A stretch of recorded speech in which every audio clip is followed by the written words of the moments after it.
नमस्कार, मैं डॉक्टर निवेश सेहरा, पेट एवं लिवर रोग विशेषज्ञ, synergy super speciality hospital Bhopal में कार्यरत हूँ। आज हम बात करेंगे हेपेटाइटिस बी के बारे में। हेपेटाइटिस लीवर में जब सूजन आती है तो उसे एक तरीके से हेपेटाइटिस कहा जाता है। लीवर की इन्फ्लेमेशन या लीवर की सूजन को हेपेटाइटिस कहा जाता है। जब ये एक हेपेटाइटिस बी वायरस होता है, जब इसका इन्फेक्शन लीवर पे होता है तो ये हेपेटाइटिस बी के नाम से अक्सर लोग इसको जानते हैं। अब ये एक्यूट हेपेटाइटिस बी भी होता है, क्रोनिक हेपेटाइटिस बी होता है। एक्यूट जिसको मतलब अभी अभी उसका संक्रमण हुआ हो, या क्रोनिक हेपेटाइटिस बी जिनको लंबे समय से संक्रमण हुआ हो। एक्यूट हेपेटाइटिस बी इसके लक्षण काफी एक नॉर्मल पीलिया जैसे होते हैं, उल्टी होना, पीलिया हो जाना, भूख नहीं लगना, उबकाइयां आना। एक्यूट हेपेटाइटिस बी सिम्टोमेटिक होता है, इसके लक्षण आसानी से पकड़े जा सकते हैं। पर क्रोनिक हेपेटाइटिस बी की बात करें तो ये कई बार इसके कोई लक्षण नहीं होते। या क्रोनिक हेपेटाइटिस बी किसी मरीजों में जब इसमें एकदम से बीमारी के कोर्स में जब बदलाव आता है या रिएक्टिवेशन जिसे कहा जाता है, उस समय पे ये पीलिया वाले लक्षण या अन्य लक्षण दे सकता है। अधिकांश मरीजों में ये एक साइलेंट बीमारी होती है जो धीरे धीरे आपके लीवर को डैमेज करती है, और डैमेज करने के बाद जब ये लीवर सिरोसिस हो जाती है तब उसके लक्षण आते हैं। अब हेपेटाइटिस बी कैसे मतलब किन लोगों को इसका ध्यान रखना चाहिए, या कैसे हेपेटाइटिस बी का प्रिकॉशंस रखने चाहिए, या क्या हेपेटाइटिस बी किसको होता है, कैसे, ये बहुत सारे लोगों के मन में सवाल होते हैं। तो हेपेटाइटिस बी, अगर फैमिली में किसी को भी हेपेटाइटिस बी की हिस्ट्री है तो उनके सारे फैमिली मेंबर्स की स्क्रीनिंग होनी चाहिए। आमतौर से ये दो तरीकों से दो तीन इसके कारण रहते हैं। या तो माता से मतलब वर्टिकल ट्रांसमिशन होता है, पेरेंट से चाइल्ड को आया हो, मदर से चाइल्ड को कई बार ट्रांसमिशन होने की संभावना होती है।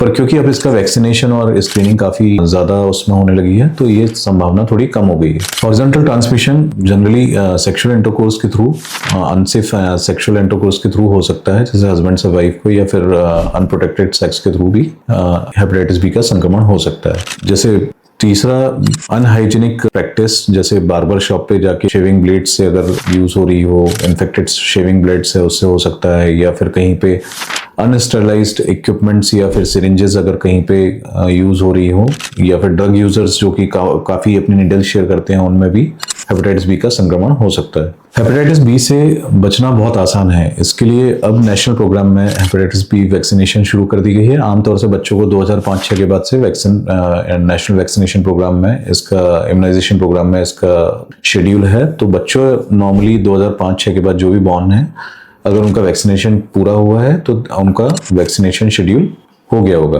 पर फिर भी काफी जनता ऐसी है जिनको वैक्सीनेशन नहीं मिला है। तो आमतौर से इसके जो टीके आते हैं, इनके 3 इंजेक्शन लगते हैं, जो कि पहला डोज आज लगेगा, दूसरा डोज 1 महीने बाद, तीसरा डोज इसका 6 महीने बाद। 3 डोज में हेपेटाइटिस बी का वैक्सीनेशन कंप्लीट हो जाता है और इससे फ्यूचर में बचा जा सकता है। जैसे मैंने अभी बताया कि hepatitis B, chronic hepatitis B के कोई लक्षण नहीं होते, पर अगर इसका इलाज नहीं किया जाए और समय रहते इसका पता ना चले, या फिर इसको पता होने के बाद भी इसका टाइमली ट्रीटमेंट या फॉलोअप नहीं लिया जाए, ये लंबे समय में लीवर सिरोसिस तक पहुंच सकता है, जिसके कारण लीवर डैमेज हो जाता है और कई बार इसमें लीवर कैंसर भी देखने को मिलता है। उस स्टेज पे फिर लीवर ट्रांसप्लांट के अलावा कई बार अपने पास कोई ऑप्शन नहीं होता है। इसलिए हेपेटाइटिस बी को नज़रअंदाज नहीं करना चाहिए, और इसका जिनको भी संक्रमित हैं उनको प्रॉपर्ली इसका ट्रीटमेंट करना चाहिए।